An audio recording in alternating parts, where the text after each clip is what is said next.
Hello student, welcome in class learn physics. Today I am going to teach you new chapter, waves, chapter 15. First I will take part 1 as an introductory. Okay, what is wave? Wave, as we know that if we do some disturbance in a medium, then a disturbance propagate one point to another point. जैसे हमने कहा ये एक है medium है और medium में हमने क्या करा, जैसे सपोज करो वाटर का एग्जांपल ले लिया। वाटर में लोग देखते हैं वाटर इस तरीके से पहले एक वाटर की लेयर है, जैसे इसमें हमने स्टोन डाला, ठीक है, डिस्टरबेंस क्रिएट किया, तो हम क्या देखते हैं यहां से ये इस तरीके से आगे की तरफ बढ़ेगा। ठीक है, एक इस तरीके से इसका एक लोकस कह लो चाहे, ये ऐसे आगे चलता जाता है, ऐसे आगे चलता जाता है, ठीक है, ऐसे आगे चलता जाता है। अब इसमें मैं जो डैशडेस की लाइन को आप डैशडेस और ये डायरेक्ट लाइन बना के दिखा रहा हूं आपको, क्रस्ट ट्रैप के फॉर्म में आपको दिखाना चाहता हूं मैं। ठीक है, इस तरीके से ये डिस्टरबेंस आगे चलता है। जैसे कि हम लोग क्या देख रहे हैं, ये ठीक है, इस तरीके से। अगर मैंने इसको यहां से मिलाया, एक reference line the suppose that, तो इसको क्या बोलेंगे हम लोग, इसको बोलेंगे हम लोग ऐसे करके, ये तुम्हारा क्रेस्ट ट्रफ, ठीक है। तो डिस्टरबेंस के कारण एक पॉइंट से दूसरे पॉइंट में पार्टिकल में वाइब्रेशन के कारण क्या होता है, एक मीडियम दूसरे एक प्लेस से दूसरे प्लेस में प्रोपगेशन डिस्टरबेंस का होता है। इसमें क्या होता है, साथ में एनर्जी प्रोपगेट होती है, energy one point to another point. इसको हम लोग वेव जानते हैं, ये हमने प्रीवियस क्लासेस में पढ़ा हुआ ही है। ठीक है, वेव में क्या क्या पॉइंट रिलेटेड, इसके क्या क्या पॉइंट होते हैं, इसको भी हम लोग देखेंगे एज इंट्रोडक्टरी। और वेव के टाइप्स क्या क्या होते हैं, तो हमने पता है ये चीज, जो इसके टाइप्स है वेव के इन जनरल, हमने इसको क्लासिफाई किया हुआ है। मैकेनिकल वेव, ठीक है, मैकेनिकल वेव मान लो एक ले लिया हमने, और दूसरा इलेक्ट्रोमैग्नेटिक वेव,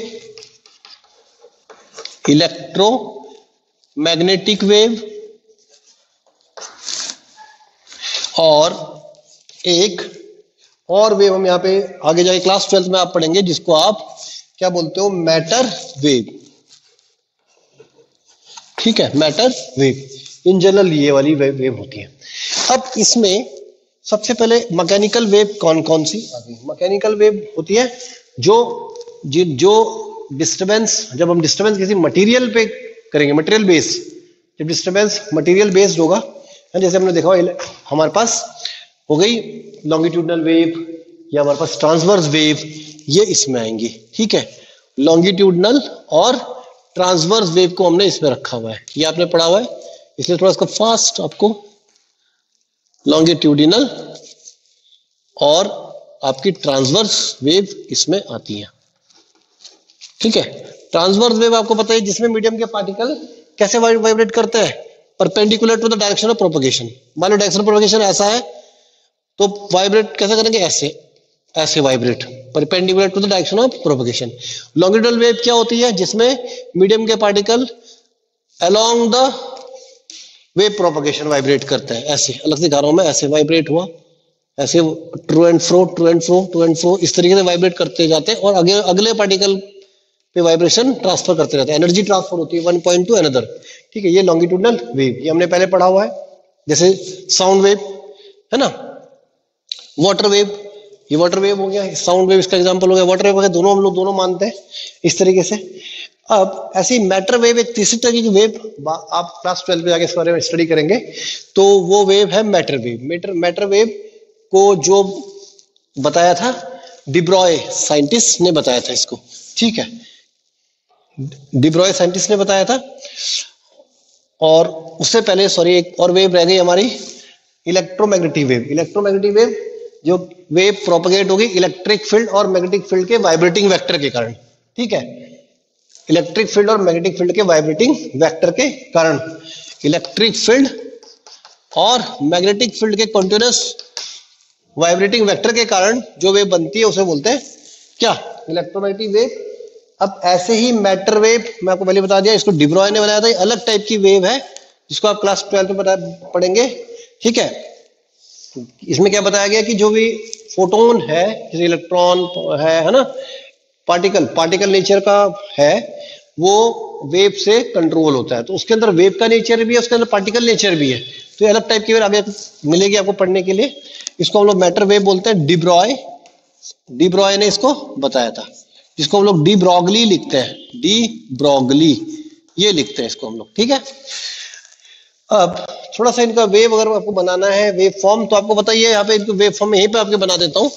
आपको अगर वेव फॉर्म आपको बताया लॉन्गिट्यूडनल में क्या था, है ना, कंप्रेशन और रेयरफैक्शन। या आपको याद होगा पार्टिकल जब डिस्टर्बेंस क्रिएट करते हैं तो एक बार पार्टिकल क्या होंगे, एक बार पार्टिकल उनके कंप्रेस होंगे, पास आएंगे ऐसे करके, तो आप पास आएंगे, उसके बाद इनके बीच में क्या होगा, रेयरफैक्शन होगा, यहाँ पे कंप्रेशन बनेगा, फिर यहाँ पे दूर गए, रेयरफैक्शन बना, फिर उसके बाद फिर ये पास आए, कंप्रेशन रेयरफैक्शन बनाते हुए कंटिन्यूअसली आगे की तरफ डिस्टर्बेंस बढ़ जाता है, उसको बोलते हैं हम लोग कौन सी, लॉन्गिट्यूडनल वेव।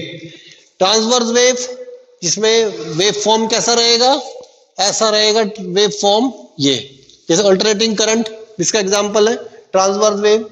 इलेक्ट्रोमैग्नेटिक वेव का वेव फॉर्म कैसे बनेगा, ठीक है, इसका जो बनेगा, ये भी इंट्रोडक्टरी पार्ट चल रहा है, ये है जैसे हमने डिस्टर्बेंस क्रिएट किया एक चार्ज के कारण, एक्सीलरेटिंग चार्ज के कारण ये वेव बनती है। अभी इतना समझ लीजिए आप, जैसे इसको चार्ज को एक्सीलरेट करते हैं तो हम क्या देखते हैं, यहाँ पर इलेक्ट्रिक फील्ड भी एक्सीलरेट करेगा, इलेक्ट्रिक फील्ड एक्सीलरेट करेगा, क्योंकि चार्ज का इफेक्ट क्या है, स्टैटिक चार्ज का इफेक्ट आपको याद होगा, इलेक्ट्रिक फील्ड क्रिएट करना।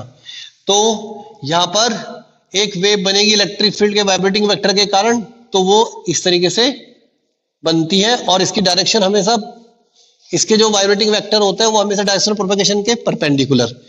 तो मान लो एक बार ये वेक्टर ऐसे गया, वाइब्रेट हुआ, एक बार ऐसे वाइब्रेट हुआ, और उसी इंस्टेंट पे इलेक्ट्रिक फील्ड का ये वेव बनी, ये वेव बन गई, इलेक्ट्रिक फील्ड की वेव बननी होगी, पहले मैं बताता हूँ। इसके बाद उसी इंस्टेंट पे मैग्नेटिक फील्ड, क्योंकि आपको पता है moving charge can create current, और करंट का इफेक्ट क्या है, मैग्नेटिक फील्ड, तो उसके कारण भी एक वेव बनती है, और जिसकी डायरेक्शन हमेशा इससे क्या होगी, नॉर्मल, इससे क्या होगी, नॉर्मल, ऐसे नॉर्मल। अब इसके इफेक्ट से ये वेव बनी, कौन सी वेव बनी, मैग्नेटिक फील्ड की वेव, बी से मैग्नेटिक फील्ड को दिखाता है, हमेशा नॉर्मल होना चाहिए।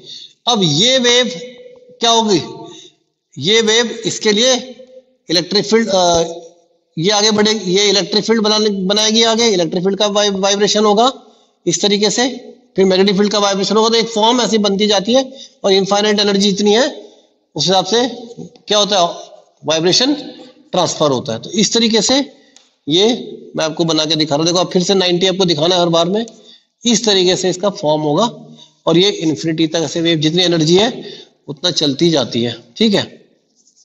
फिर से आपके पास ये इस तरीके से आ जाएगी, तो फिलहाल ऐसा ही बना लेते हैं इसको, ठीक है, ये 90 ऐसे, ये तुम्हारी इलेक्ट्रोमैग्नेटिक वेव है, और डायरेक्शन ऑफ प्रोपगेशन फिलहाल में इस तरीके की वेव फॉर्म होती है। अब इसके बाद तुम्हारे पास जो है इससे रिलेटेड पॉइंट एम्पलीट्यूड आपको बताइए, मैक्सिमम डिस्प्लेसमेंट, उसको क्या कहते हैं हम लोग, एम्पलीट्यूड कहते हैं। टाइम पीरियड है ना, टाइम पीरियड क्या है, इन पर unit, time period is the time taken in completing one cycle. Time taken क्या है, वेव के थ्रू जो भी एक साइकिल को कंप्लीट करने में जो टाइम लगता है उसे क्या बोलते हैं, एक साइकिल। आपको बताइए यहाँ साइकिल या एक वेव को कंप्लीट करने में, ये यहां से गई एक वेव, देखो ये कंप्लीट हो गई, तो इस टाइम जो टाइम लगेगा उसे बोलेंगे टाइम पीरियड। उसके बाद फ्रीक्वेंसी, देखो टाइम पीरियड को टी से नोट करते हैं, ठीक है। फ्रीक्वेंसी पर यूनिट टाइम, जितने भी नंबर ऑफ वेव बनेंगी, वेव जैसे यहाँ पे एक वेव कंप्लीट हुई, दूसरी वेव, जितनी भी वेव बनेगी उन पे नंबर ऑफ वेव को क्या बोलते हैं, फ्रीक्वेंसी बोलते हैं। इसको डिनोट करते हैं हम लोग न्यू से, और न्यू और 1/t, इसका यूनिट क्या होगा, ठीक है, सेकेंड -1 या हर्ट्ज। हर्ट्ज साइंटिस्ट ने बताया था, उसके नाम पे फ्रीक्वेंसी है, ठीक है। इनके बाद अब नेक्स्ट पॉइंट जो इनसे रिलेटेड आता है वो आता है एंगुलर फ्रीक्वेंसी, ठीक है, एंगुलर फ्रीक्वेंसी या एंगुलर वेलोसिटी। एंगुलर फ्रीक्वेंसी आपने पहले पढ़ा हुआ है, ओमेगा को बोलते हैं। अब क्या आपके पास एंगुलर फ्रीक्वेंसी, एंगुलर फ्रीक्वेंसी और एंगुलर वेलोसिटी एक ही चीज है। इसको हम लोग किससे दिखाते हैं? ओमेगा से, ठीक है। तो वही है, पर यूनिट टाइम में जितना फेज चेंज होगा उसको बोलते हैं एंगुलर फेज। फेज मतलब एंगल, फाई अपॉन टी, ये क्या होता है? Angular velocity. अब देखो एक वेव को चेंज करें, फेज मतलब होता है एंगल, यहां से गया देखो ये अगर पाई, और ये एक पूरी साइकिल होगी, एक टाइम टी लगा इसमें, ठीक है। तो इसमें क्या हो, देखो एक एंगल कितना बना, pi plus pi, pi plus pi 2 pi upon T, this is omega, ठीक है, दिस इज ओमेगा। यूनिट क्या आएगा? रेडियन, आपको याद होगा, रेडियन पर सेकंड इसका यूनिट होता है। This is angular velocity. Wavelength, wavelength आपको पता ही है, वेवलेंथ क्या होता है? Distance between two consecutive crust and trough, ये आपने पढ़ा हुआ ही है, टू कॉन्सेक्यूटिव क्रस्ट और ट्रफ। अगर आपने क्रस्ट इस तरह की मान लो, एक क्रस्ट है एक क्रस्ट, इनके बीच की जो लेंथ अगर आपने ली तो उसको लेंगे वेवलेंथ, ठीक है।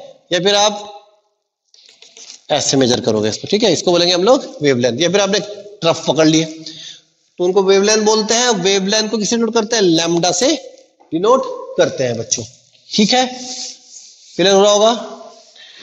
अभी तो आपको बहुत बहुत इंट्रोडक्शन चल रहा है इसमें वेव का।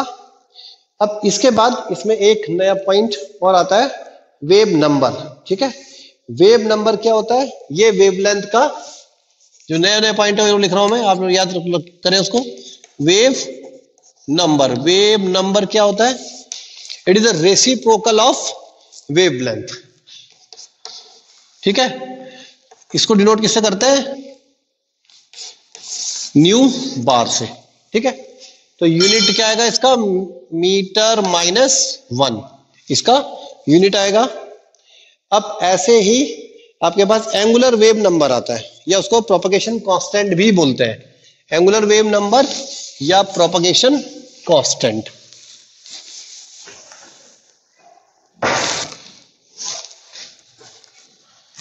एंगुलर वेव नंबर या प्रोपगेशन कांस्टेंट भी इसको बोलते हैं। इसको नोट करते हैं हम लोग के से, ये होता है 2 पाई अपॉन लैम्डा, ठीक है। पर यूनिट वेवलेंथ में जितना फेज चेंज होगा, पर यूनिट वेवलेंथ में जितना फेज चेंज होगा उसको बोलते हैं हम लोग wave number, angular wave number. तो एंगल आ रहा ना यहाँ पे, और इसको लैम्डा से, सॉरी के से इंडिकेट करते हैं। यूनिट क्या आएगा इसका? देखो पाई का रेडियन पर मीटर, ठीक है बच्चों। अब इसके बाद आपके पास ऐसी वेव वेलोसिटी, ये तो आपको पता है वेलोसिटी, उसमें क्या रिलेशन होता है? v is equal to nu into lambda, है ना। आपको पता है वेलोसिटी, वेवलेंथ और फ्रीक्वेंसी में रिलेशन क्या होता है? तो v is equal to nu into lambda, ये आपको पता ही है। कैसे निकालते हैं आपको बताइए। As you know that v is equal to distance upon time, distance upon time. तो डिस्टेंस आपको बताइए, एक वेव जब बनेगी, मैं आपको ट्रांसवर्स वेव का एग्जांपल ले रहा हूं, ये है ना, यहां से लेके यहां तक की डिस्टेंस क्या होती है? लैम्डा, और टाइम कितना लगा? t, तो डिस्टेंस लैम्डा अपॉन टाइम आया। अब यहां से देखो, इसको हमने v और 1 अपॉन टी ऐसे लिख सकते हैं, और इंटू लैम्डा। 1 अपॉन टी को क्या बोलते हैं हम लोग? फ्रीक्वेंसी बोलते हैं। तो v इज इक्वल टू कितना आ जाएगा? फ्रीक्वेंसी इंटू वेवलेंथ, ठीक है। इस तरीके से हमने रिलेशन इसके बना लिए। बच्चों मेरे ख्याल में आपको समझ में आ रहा होगा, नोट करते जाएं। अब इसके बाद हम लोग नेक्स्ट इंट्रोडक्शन पार्ट में लेते हैं इसकी फेज के बारे में। फेज क्या होता है? फाई से नोट करते हैं। और इसमें फेज और उसके लिए क्या रिलेशन है। ठीक है, तो देखो रिलेशन क्या है यहां पर इसका, फेज फाई और पार्ट डिफरेंस बोलते हैं इसको, आगे काम आता है तुम्हारे को, इनमें एक रिलेशन होता है। तो आपको याद रखना है, देखो ये वेव बनी सपोज दैट, ठीक है, तो इसका डिस्टेंस कितना कवर किया उसने, डेल्टा एक्स, एक वेव कंप्लीट होने में, और एंगल कितना चेंज हुआ 2 पाई और डेल्टा एक्स। तो वही करना है आपको, देखो इधर से, तो आपको क्या करना है, ये फेज एंगल के साथ लेना है, और यहां पर डिस्टेंस क्या होता है याद करो, लैम्डा, तो लैम्डा के डिस्टेंस के साथ आपको लैम्डा लेना है। ठीक है, तो ये रिलेशन आता है दोनों में। तो डेल्टा एक्स कैसा आता है, देखो इसका रिलेशन करके, ये रिलेशन बहुत काम आएगा आपको, phase change phase into lambda. ठीक है, ये आपको याद रखना रिलेशन, जो कि हमें आगे काम आएगा। ठीक है, अब इसके बाद हमने, ये तो खैर इंट्रोडक्शन था पहले, अब यहाँ पे हमें वेव की वेलोसिटी पढ़नी है, अलग अलग तरीके की वेव की वेलोसिटी हमने यहाँ पर या स्पीड करनी है। तो अब डालिए आप, जो आपके पास मेन पॉइंट आता है,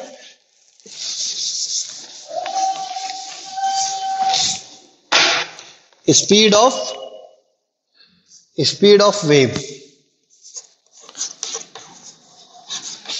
स्पीड ऑफ वेव्स। तो सबसे पहले इसमें हम लोग लेते हैं ट्रांसवर्स वेव के लिए, ट्रांसवर्स वेव।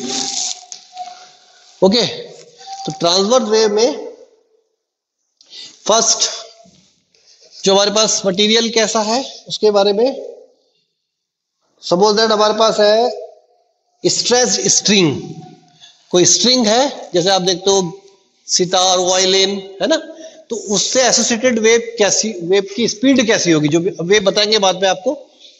तो यहां पर पहला आपके पास जैसे आ गया स्ट्रेस्ड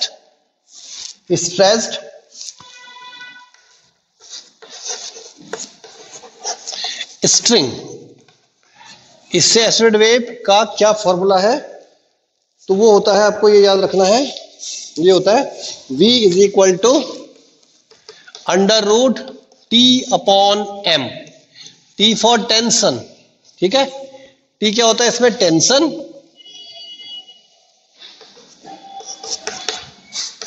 टेंशन होता है, और M क्या होता है, मास पर यूनिट लेंथ। यानी कि अगर ये स्ट्रिंग है, सपोज दैट ये स्ट्रिंग है, टोटल मास इसका कैपिटल एम है, तो एक लेंथ का, लेंथ एल है टोटल, तो एक लेंथ का मास, वन लेंथ का मास होगा, यानी क्या होगा तुम्हारे पास, ये एम अपॉन एल, ये होता है मास पर यूनिट लेंथ। ठीक है, एम क्या है तुम्हारा, मास पर यूनिट लेंथ, ये होता है। इसके बाद ये फॉर्मूले बहुत इंपॉर्टेंट है बच्चों, ये आपको याद रखने हैं। अब इसके बाद जो हमारे पास नेक्स्ट आता है, हम लेते हैं सेकंड, स्पीड ऑफ, ये ट्रांसवर्स वेव भी चल रहा है इन सॉलिड। नाउ सॉलिड के लिए क्या फॉर्मूला है, इन सॉलिड, देखो सॉलिड के लिए क्या फॉर्मूला लेना है आपने, वो लेना है आपके पास V is equal to under root eta by rho. ठीक है, ईटा क्या है आपको याद आ रहा होगा, ईटा को हम लोग क्या बोलते थे, ईटा को हम बोलते थे मॉड्यूलस ऑफ रिजिडिटी, याद आ रहा है। ओके, तो ईटा को हम बोलते हैं मॉड्यूलस ऑफ रिजिडिटी।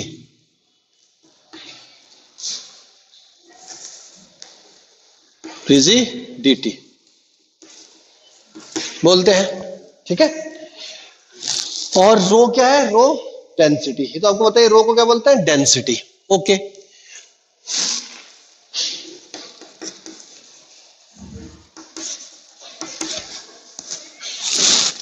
अब इसके बाद ऐसे ही नेक्स्ट आता है हमारे पास ट्रांसवर्स वेव के लिए, आप नोट करते जाएं। अब स्पीड ऑफ लॉन्गिट्यूडनल वेव, अब लॉन्गिट्यूडनल वेव के लिए करेंगे बच्चों।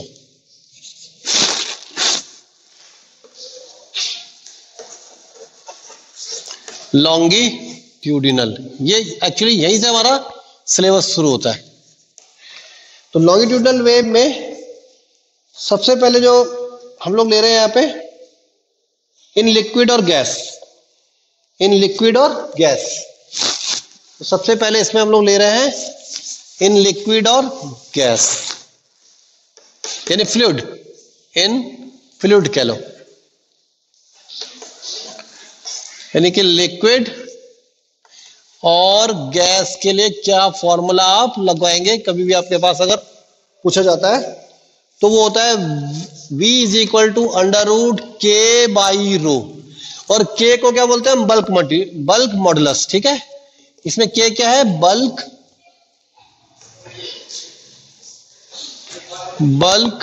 Modulus.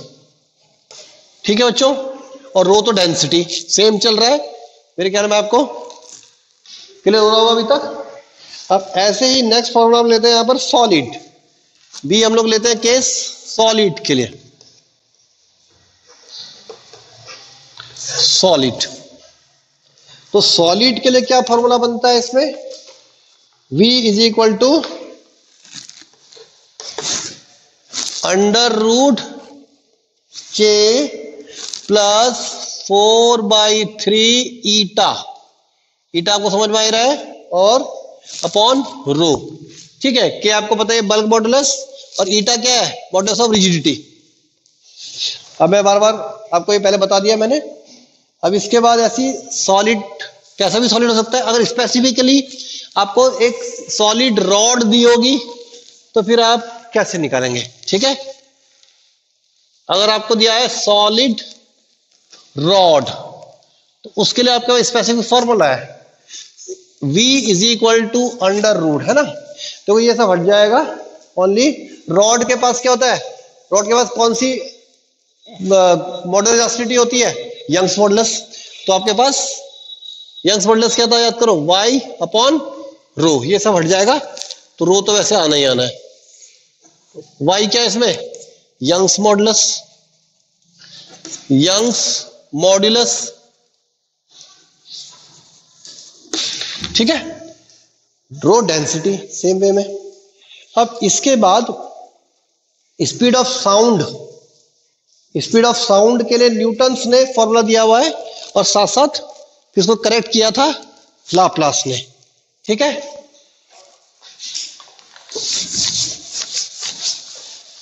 Next speed of sound, speed of sound. ठीक है, अब सबसे पहले इसमें हम लोग लेते हैं यहां पर पहले इन गैस, इन गैस। तो गैस के लिए पहले न्यूटन ने फॉर्मूला बनाया था। तो न्यूटन का फॉर्मूला क्या है,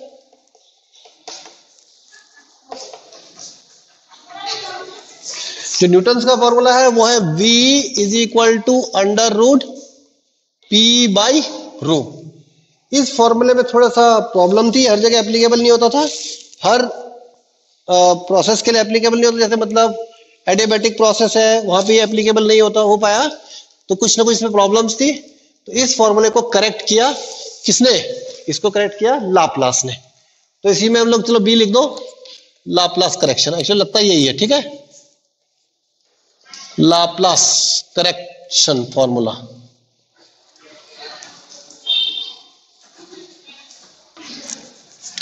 तो वो फॉर्मूला क्या बना, वो हुआ, इसमें एक कांस्टेंट आ जाएगा साथ में, इसके आगे लग जाएगा बच्चों V is equal to under root, ठीक है, gamma, gamma P upon rho. ये है लाप्लास करेक्शन फॉर्मूला। ठीक है, तो ये है, गामा को बोलते हैं हम लोग बेसिकली स्पेसिफिक हीट रेशियो। इसमें जो गामा होता है, gamma is specific heat capacity ratio. Specific heat capacity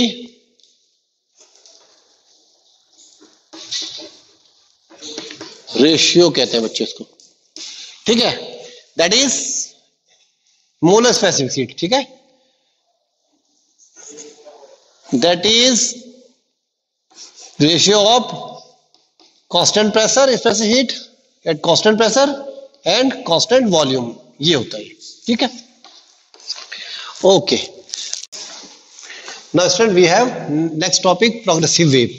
यहाँ पे हम लोग नई वेव और हमने क्लासिफाई की हुई है, एक्चुअली में है फंडामेंटली वही बैक वेव जो हमने पढ़ी, बैक पढ़ी जो हमने, ठीक है, पर यहाँ पर हमने एक नया नाम दिया है इनको, जो भी हमारी लॉन्गिट्यूडनल वेव थी, है ना, और ट्रांसवर्स वेव थी, इनको हमने, और अलग टाइप की वेव स्ट्रिंग में जो बनती है, ठीक है, और हमारे पास ऑर्गन पाइप जैसे फ्लूइड्स वगैरह हो गए, उसमें जो वेव बनती हैं उनको क्लासिफाई किया हुआ है। तो यहाँ पर जो क्लासिफिकेशन है दो तरीके से है, एक हमारा प्रोग्रेसिव वेव और दूसरा हमारा आता है हमारा स्टेशनरी वेव, ठीक है। तो पहले प्रोग्रेसिव वेव से स्टार्ट करते हैं। तो देखो प्रोग्रेसिव वेव क्या होती है कि जब भी किसी मीडियम में हम लोग डिस्टर्बेंस क्रिएट करते हैं, यहां से हमने एक सपोज रिजिड मीडियम है और इसमें कोई यहाँ पे हमने एक थ्रेड लगाया हुआ है, कोई भी हमने रोप लगाई हुई है, इसको खींचा, डिस्टर्बेंस क्रिएट किया, ऐसे डिस्टर्बेंस क्रिएट, तो हम लोग क्या देखते हैं, यहां से डिस्टर्बेंस एक पॉइंट से दूसरे पॉइंट पे बढ़ जाएगा, ठीक है, और एक वेव फॉर्म करेगा, इस तरीके से एक वेव बनती है। तो जब एक प्लेस से दूसरे प्लेस में डिस्टर्बेंस प्रोपगेट करता है वन पॉइंट टू अनदर, ठीक है ना, जब disturbance one point to another propagate करे, तो एक वेव हमने पढ़ी हुई पहले से ही, याद करो, लॉन्गिट्यूडनल या ट्रांसवर्स वेव बनती है। तो इसी को हम लोग बेसिकली बोलते हैं प्रोग्रेसिव वेव। प्रोग्रेसिव मतलब जो आगे की तरफ चल रही है, ठीक है, और इसमें क्या होता है, एनर्जी एक प्लेस से दूसरे प्लेस में एनर्जी क्या करती है, ट्रांसफर होती है, वो प्रोपगेट होती है, one point to another energy क्या होती है, प्रोपगेट होती है। तो ये वाली वेव कहलाएगी progressive wave. That means progressive wave क्या है, progressive wave is the wave in which disturbance transfer from one point to another. Clear हो बच्चों? अब यहां पर so that energy also propagate, ठीक है। अब यहां पर देखो इसके इक्वेशंस क्या क्या है ना, वो हम लोग निकाल लेंगे यहां पर, ठीक है। अभी मैं आपको थोड़ा सा रिलेटेड पॉइंट बता लेता हूं फिर से। सपोज दैट ये हमने एक वेव बनाई और ये प्रोपगेट हो रही है, इधर से चली, यहां से आता है, इसका डिस्प्लेसमेंट हुआ, जो भी हुआ, ये वाई, एक्स एक्सिस में डिस्प्लेसमेंट एक्स है ना, ये ओरिजिन हो गया, ये प्लस एम्पलीट्यूड और ये माइनस डायरेक्शन में एम्पलीट्यूड कहलाएगा इसके कॉरेस्पॉन्डिंग। और यहां से आता है पूरी वेव कंप्लीट हुई, तो इसको क्या बोलेंगे हम लोग, वेव लेंथ बोलेंगे, ठीक है, और वाई एक्सिस। तो इसके साथ साथ अब इसका इक्वेशन क्या होगा वो हम लोग करेंगे, equation of, that is equation of progressive wave.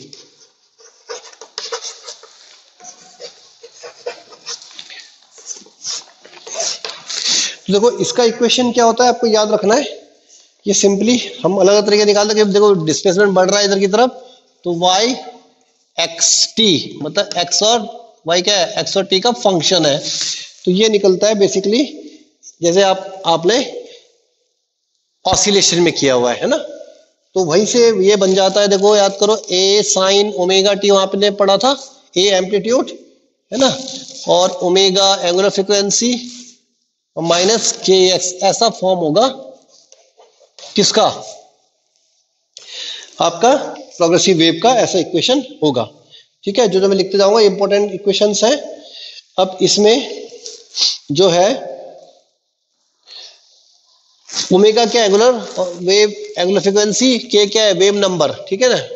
Omega की वैल्यू आपको पता है क्या होती है भाई, 2 पाई अपॉन टी, और के की वैल्यू क्या होती है, 2 pi upon lambda, wave number, ठीक है।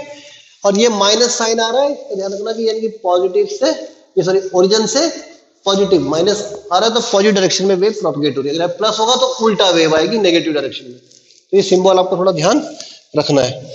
इसका अनदर इक्वेशन और क्या निकलता है, देखो अब और वैसा सॉल्व करोगे आप सब, ये इनकी वैल्यू रखोगे लैम्डा लैम्डा की, तो एक इक्वेशन इसका और बनेगा एक्स टी, और ये बनता है ए साइन, ठीक है, 2 pi T upon capital T minus x upon lambda. ये भी इसका इक्वेशन बनता है, ये भी आपको याद रखना है। और इक्वेशन भी आपको और से सॉल्व करोगे तो v की फॉर्म में भी इक्वेशन बन जाएगा, y एक्स टी, ये बनेगा आपका a, ठीक है, a sine 2 pi upon T और स्मॉल टी, यहां पे आ जाएगा आपके पास x upon v। This is another equation. देखो सब में कुछ ना कुछ चेंज आ रहा है, यहाँ पे t कॉमन ले लिया है ना, वहां पे लैम्डा था, यहाँ पे v बना दिया, ठीक है, क्लियर है, ओके। अब इसके बाद एक और इक्वेशन हो जाएगा इसका, इस सारे इक्वेशन आपको याद रखने हैं, एक्स टी और ये आता है a sine 2 pi upon lambda और यहां पर से वी टी माइनस क्या आएगा x, तो ये भी इसका एक और इक्वेशन है। These all are the related equation of progressive wave. और अगर इसमें फेज की बात करें, अगर 5 फेज है तो फिर इक्वेशन क्या होगा, ठीक है, अगर 5 फेज है तो इक्वेशन थोड़ा सा और मॉडिफाई हो जाएगा, प्लस माइनस हम लोग लगा देंगे यहां पर, ये याद रखना आपको। इफ 5 बी द फेज, 5 क्या है, फेज है, या आप समझ लो इसको मैं इनिशियल फेज कह रहा हूं, ठीक है। तो आपका इक्वेशन देखो, जनरल इक्वेशन बना रहा हूं मैं आपके लिए, ये होता है y is equal to a sine, है ना, omega t plus minus k x, और यहां पर फेज आ जाएगा इनिशियल फेज पाई। तो ये भी इसका एक पाई के केस में इक्वेशन ऑफ प्रोग्रेसिव वेव का, correct student. So student, these today I explained you about velocity, speed related to different waves, some introductory part of wave, and as well as first types progressive wave, and another wave, that is stationary wave, we will do in next lecture. Okay, thank you student.